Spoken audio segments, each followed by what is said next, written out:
옛날 옛적 어느 고을에 집안이 매우 부유한 양반 이 씨가 살았습니다.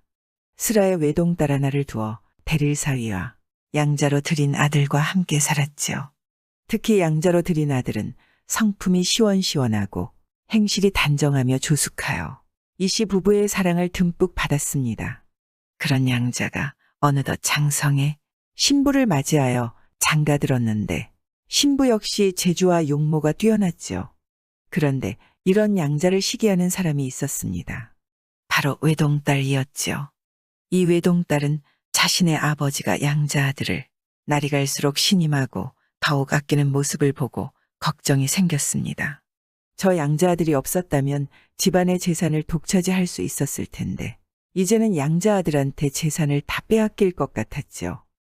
해서 양자 아들과 아버지의 끈끈한 사이를 갈라놓을 궁리를 했습니다. 양자 아들 자신에게는 아우지요. 이 양자 아우가 아버지에게 의심을 품어 마음을 변하게 하고 마음이 변하면 집을 나갈 것이라 생각했습니다. 그리하여 남편 오 씨와 수작을 부리기로 합니다. 밤이 되면 아버지의 지팡이와 신발을 양자 아들의 신부방 창밖에 옮겨 놓을 테니 양자 아우를 불러내 그 장면을 보게 하라는 것입니다. 오 씨는 그날 한밤중에 양자 아들 방에 들어가 한숨을 쉼없이 지었지요. 아들은 오 씨의 한숨을 듣자니 깊은 근심거리가 있나 걱정되어 이유를 물으니 오 씨는 어쩔 수 없다는 듯 말해줍니다. 그리고는 죽을 때까지 입 밖에 내지 않기로 약조합니다. 방금 전에 나갔다가 우연히 보았네. 야심한 밤인데 장인께서 자네 신부방으로 들어가시기에 어쩐 일이나 싶어 지켜보았네마는 한참 동안 촛불이 꺼져 있었네. 이 무슨 예법이란 말인가. 오 씨는 양자에게 안뜰로 들어가 보게 했지요. 이 씨의 지팡이와 신발이 아직도 신부방 창밖에 놓여 있는 게 아니겠습니까? 외동딸이 일부러 갖다 두었으니까요. 이 사실을 꿈에도 생각지 못했던 양자는 그 길로 잠자리에 들지 않고 의관을 차려입고는 읽고 있던 서전책 2권을 품속에 넣고 밖으로 나갔습니다. 그 뒤로는 집으로 돌아오지 않았습니다. 다음 날 집안 사람들이 양자를 샅샅이 찾았으나 찾지 못했습니다. 그 뒤로 10년이 다 되도록 소식이 없으니 모두들 양자가 죽었다고 생각했습니다. 도대체 어디로 갔단 말인가? 이제 막 혼이 난 새색시를 두고 어떤 연유도 남기지 않고 말입니다. 생과부 신세로 살아가면서도 날마다 밤마다 자신의 낭군님을 믿고 기다립니다. 그러던 어느 날 종중 어르신들이 모여 집안의 양자의 생사를 알 수 없으니 양손이라도 세우자는 것입니다. 이 씨는 기다리던 아들은 생사를 알 길이 없고 양손을 맞이해야 한다니 결국 병에 걸렸지요. 이 씨가 가깝게 지내던 의원이 백리 밖에 살고 있어 사위를 보내 모셔오게 했습니다. 오 씨가 의원을 모시러 가는 중에 들른 주막에서 거지 한 사람을 보았는데 생김새가 처남과 꼭 닮은 것이었습니다. 지난밤 부인이 양손을 드리느니 집 나간 아우가 났다는 말이 생각났습니다. 그리하여 남몰래 거지를 불러 말합니다. 듣자 하니 우리 처남과 동갑이구나. 네가 내 말대로만 한다면 논밭과 재산, 아리따운 아내까지 다 가질 수 있다. 죽을 고비에서 살 길을 찾았으니 무슨 일인들 하지 않겠습니까? 그리고는 그간의 일들과 인적사항이며 요목조목 아주 상세히 알려주고 익히게 했습니다. 그렇게 거지는 가짜 양자 아들이 되었습니다. 거지한테도 이런 천의 기회가 아니겠습니까? 큰 재산을 얻고 아리따운 아내가 생긴다 하지 않겠습니까? 그리고는 의원한테 가던 길을 돌려 집으로 향했습니다. 마침내 오 씨는 그 거지를 데리고 집으로 돌아가 이 씨에게 소식을 알렸습니다. 이 씨는 병든 몸이었음에도 자신도 모르게 벌떡 일어나 거지가 있는 곳으로 직접 걸어가서는 자세히 살펴볼 새도 없이 손을 붙잡고 통곡했죠. 10년을 죽었는지 살았는지 생사도 알지 못한 아들이 살아왔다는데 무엇을 살피고 무엇을 의심하겠습니까? 거지가 이 씨의 집에 이르자 이웃과 친척의 남녀노소가 모두 모여 말했습니다. 10년 사이에 궁하고 어려운 처지가 이 지경이어도 옛 모습은 여전히 남아있다면서 누구도 의심하지 않았지요. 그간 생과부 신세로 낭군님만을 기다려온 신부는 문 밖으로 나와서 거지를 바라보더니 즉시 도로 방으로 들어가 버리지 뭡니까?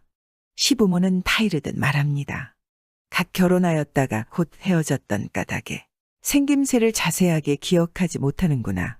의심하지 말고 나와 보려무나. 분명히 다른 사람입니다. 의심할 것이 뭐가 있겠습니까? 이렇게 옥신각신하다가 신부가 이런 생각을 하였다죠. 그리고는 마음속으로 말합니다. 모두들 눈이 어두워지고 마음이 흐려졌구나.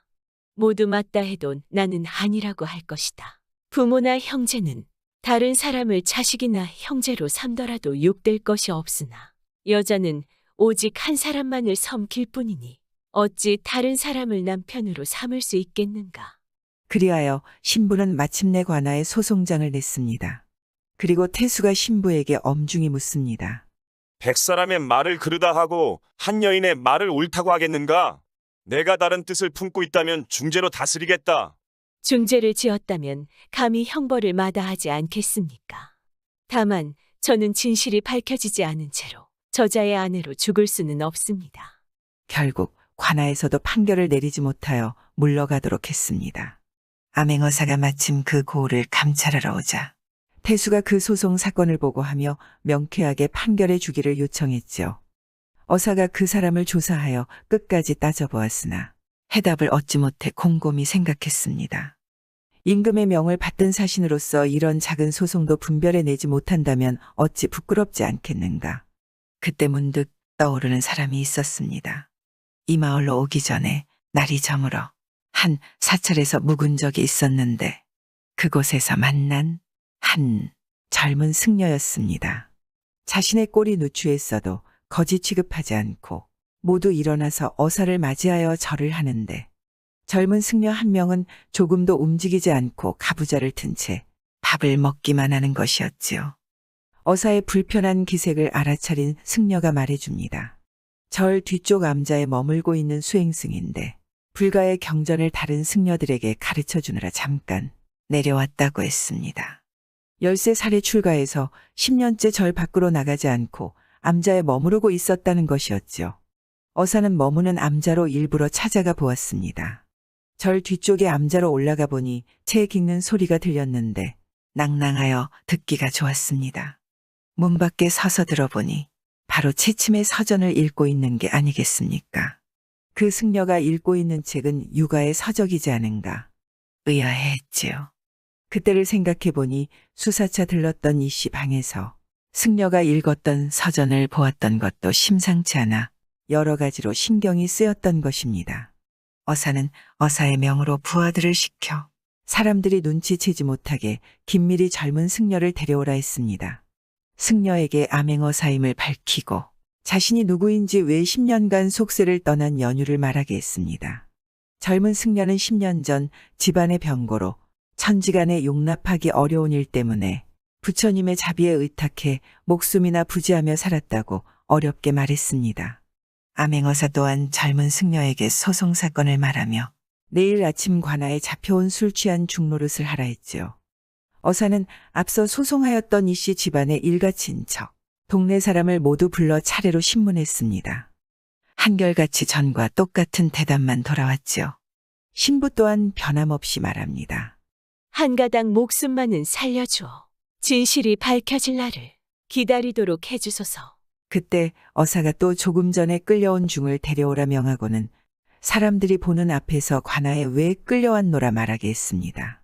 그때 승려가 고개를 들며 말하려는데 보고 있던 신부가 황급히 달려나오면서 큰 소리로 외치는 게 아니겠습니까? 바로 저자가 제 지압입니다. 목이 메어 눈물을 흘립니다. 아이고, 이 사람이 정말 그 사람일세. 저 사람은 생김새가 비슷하기는 하지만 실은 다른 사람이었네 그려. 신기하구나.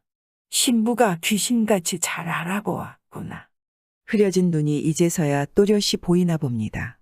과연 암행어사로구나. 신부는 진짜 알아봤던 것이죠. 이 씨는 10년 전에 아무도 모르게 꾸며졌던 무고가 이 씨의 양자는 10년 동안 마음속에 쌓여있던 의심이 얼음 녹듯 풀렸습니다. 그렇다면 외동딸과 오가놈은 어찌 되었을까요?